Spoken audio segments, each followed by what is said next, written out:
started out being Henry Mitchell, but now, go away, boy, you bother me. I can understand and sympathize with George Wilson. Cartoonist Hank Ketcham today on Now I've Heard Everything. I'm Bill Thompson.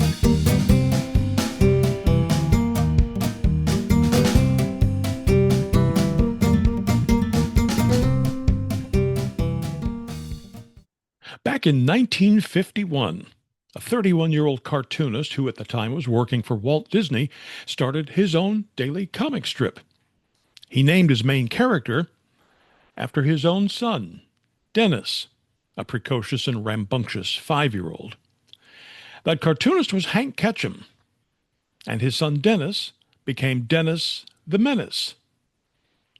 And before long, Dennis the Menace became one of America's most popular cartoons, syndicated to hundreds of newspapers. Then came the TV series, starring Jay North as Dennis, and Dennis the Menace became a cultural phenomenon. Now fast forward to 1991. Hank Ketcham published a book called Dennis the Menace, His First 40 Years. Now, I'm a baby boomer, a dedicated baby boomer, who grew up with the cartoon and the TV series, so I was delighted at the chance to meet its creator. In just a moment, our conversation. Here's one that'll bring back some memories. One of the more than 10,000 interviews in the 30-year archive of national radio personality, Bill Thompson. Enjoy.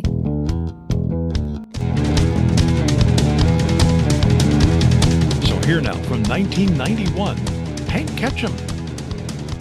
How come he still looks the same after 40 years? I make a big point of that. I try hard to make him the same. He's become 6 and blows the candles out on his cake, and boom, he's 5 again. It's a pretty good trick. But this isn't the only book that we are publishing. Just prior to this, my autobiography came out, The Merchant of Dennis, which is probably more than anyone wants to know about Dennis's poor old dad, but there it is. And it's for my family so that they'll have a checkpoint on where we came from and where we're going, but it was fun to put together. The time goes so fast. Does it seem like it's been 40 years? No, it doesn't until I shave.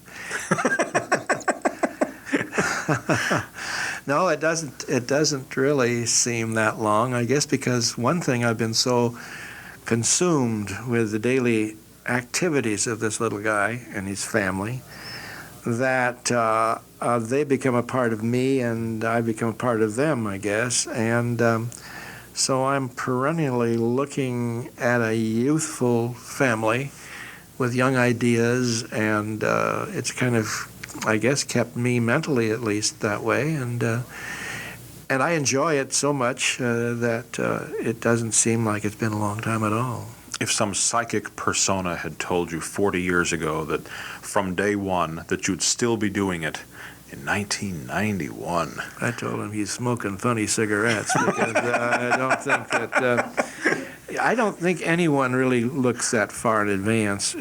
When you're starting a career, you're so intent on making it a success at the moment, the day-to-day success, that you don't look over the horizon at all. You just want to get up into a plateau where you can hear the applause, and you're not concerned.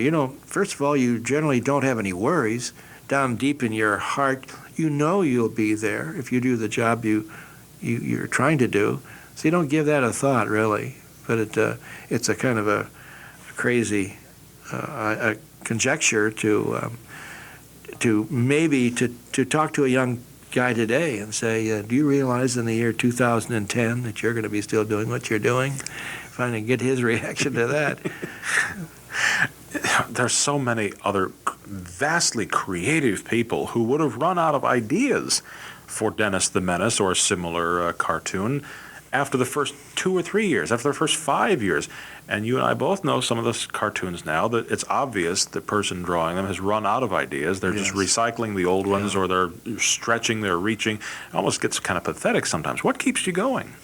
The same thing that keeps Johnny Carson and Bob Hope and Milton Berle and anybody else who delivers humor on a regular basis. You have a team of writers that you work with. you burn out very quickly on your own. You'd settle for duplicity and mediocrity in a very short time if you tried to do it all yourself.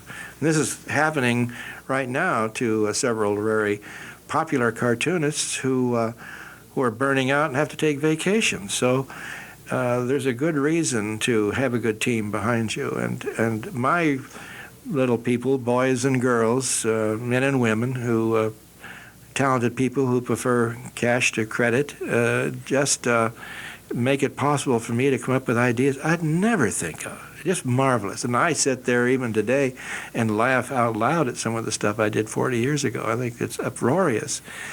And I hope it never stops.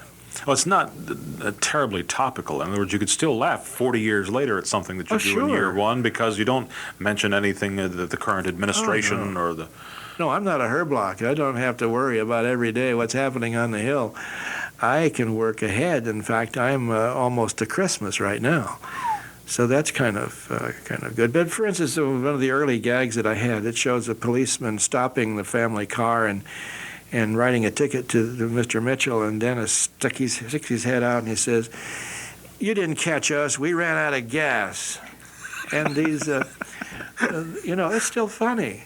And so you're right. There's nothing particularly topical about it at all. But it's funny because it's real. We all have either been kids who have done these things, or we've known kids who have done these things, or we've had kids who have done these things. Right, yeah. But kids, a normal, healthy child will cause premature gray hair and headaches and frustration on the part of the young parents. But it only happens for a while, and then they'll go to another stage in life where they'll create other problems for the parents. But a healthy, normal kid of 5 years old makes waves like Dennis, and it's a good thing. You'd be worried if the child weren't active and inventive and full of energy as Dennis. But you couldn't do this for day in and day out for 40 years or even for 5 years or 10 if you didn't love kids, could you? Well, I don't know if it's a love affair with kids. I understand their plight, the fact that they're too young for school and too old for the playpen and too little to hit and too little for jail, and in this vacuum in which they live, it's a very precious part of their lives that I deal with, and I would never make him grow older because he is in this interesting vacuum. I guess that although kids bug me as much as they bug anyone else, of course, as I get along, I feel I'm in Mr. Wilson's camp. I started out being Henry Mitchell, but now, go away, boy, you bother me. I can understand and sympathize with George Wilson. But, I do have an understanding of children, and God bless them, they've been keeping me in pork chops for a long time. Well, my previous guest in here, Mr. Dennis Levine, speaks for probably a whole generation of Dennises who had to endure in school and on the playground. Dennis the Menace. Yeah, it's all my fault, but they'll grow out of it, I think, one day. After this short break, Hank Ketcham explains the difference between Dennis the Menace and Charlie Brown. You know, AI is not just for 22-year-old coders. A lot of us older adults are drawing on our life experience to find unique and creative ways to use AI, at home or at work. Got an AI success story you'd like to share? Tap the link below to visit our YouTube channel, AI After 40, and let's keep learning together. Now back to my 1991 conversation with Hank Ketcham. What makes Henry and Alice so darn patient? Well, they're kind of bookends. The story is Dennis, and the parents become bookends, necessary bookends. Schultz has been doing a fantastic job with his peanuts, but I look at them as high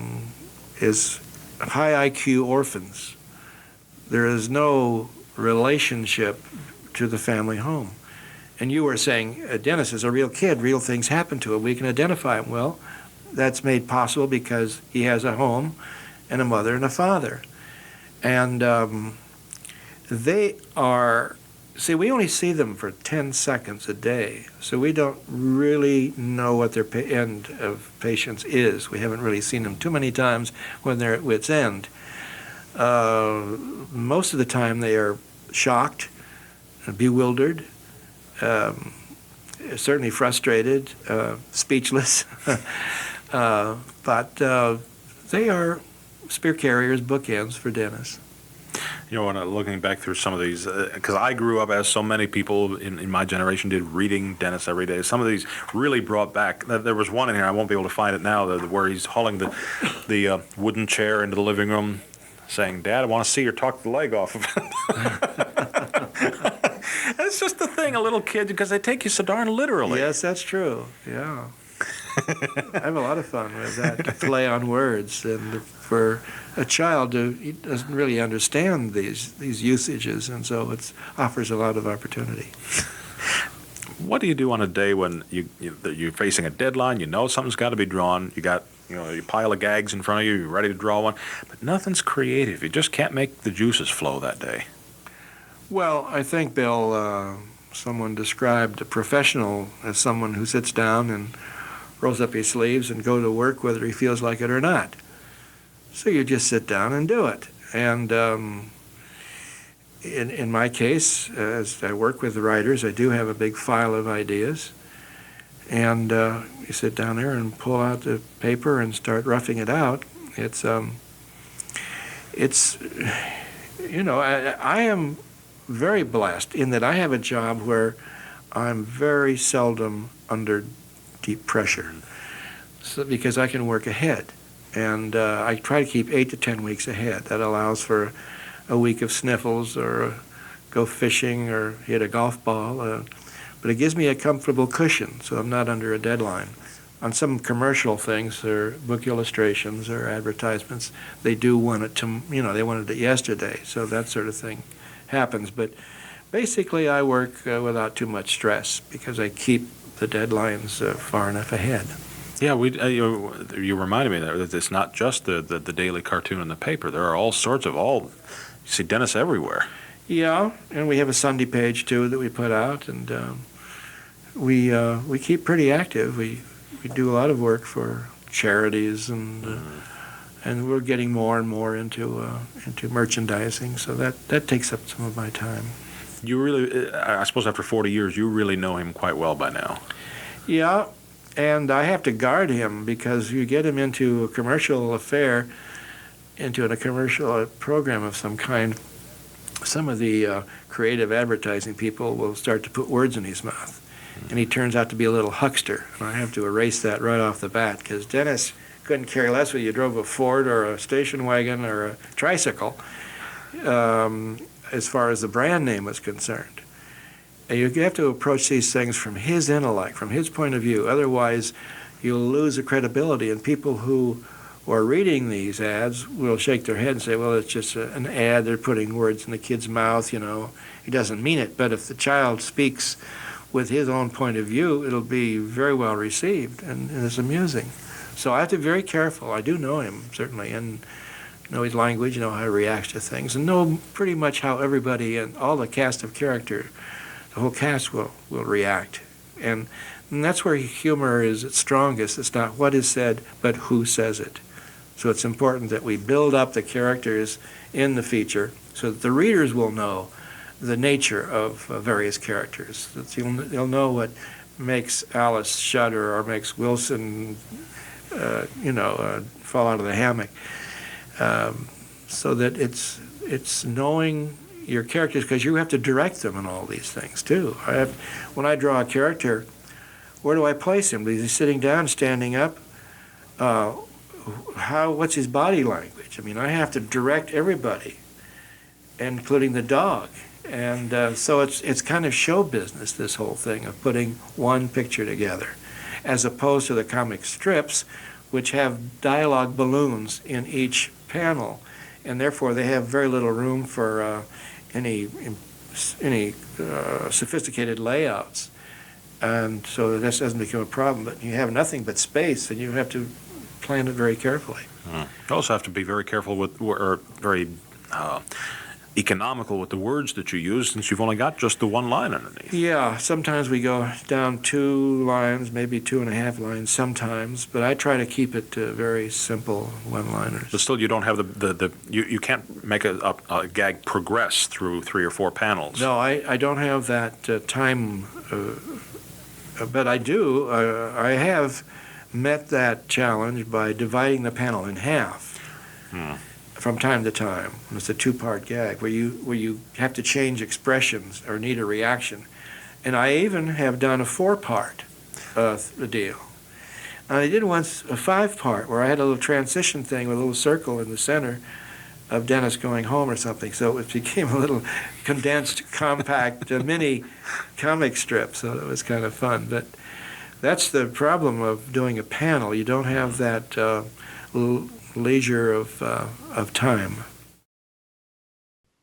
Hank Ketcham died in 2001 at the age of 81. Now you can get your copy of Dennis the Menace, His First 40 Years by Hank Ketcham by tapping the link in our show notes, by clicking the link in the description below if you're listening to this on YouTube, or by going to our website, heardeverything.com. We may earn an Amazon commission if you make a purchase. HeardEverything.com is where you can also find my 1989 conversation with Peanuts creator Charles Schulz. The biggest and most difficult thing is to create these broad new themes like Lucy pulling away the football and her psychiatric booth, Linus's blanket, Schroeder's playing the piano, Snoopy's chasing the Red Baron. And my 2007 conversation with the creator of Bloom County, Burt Brethid. I couldn't quite leave all the controversy of my cartooning days behind. I thought if I went into children's books, I wouldn't be running on that ragged edge. And sure enough, it's like I can't avoid it. I've always got to be pushing the envelope a bit. And of course, we post new episodes of Now I've Heard Everything every Monday, Wednesday, and Friday. And you can find us everywhere you find podcasts. And thank you so much for listening. Next time on Now I've Heard Everything, he was one of the original stars of the Broadway production of Rent. But he was also going through a personal tragedy at the time, and he tells about it in a 2006 book. My conversation with Anthony Rapp. One of the questions we got asked the most often was, how do you do this show? How do you do the show 8 times a week? How do you do the show 2 times a day? And we really didn't know in a way. I mean, we just sort of did it. It was incredibly rigorous, and it was incredibly physically rigorous, vocally and emotionally. So it was like full out every night. That's next time on Now I've Heard Everything. I'm Bill Thompson.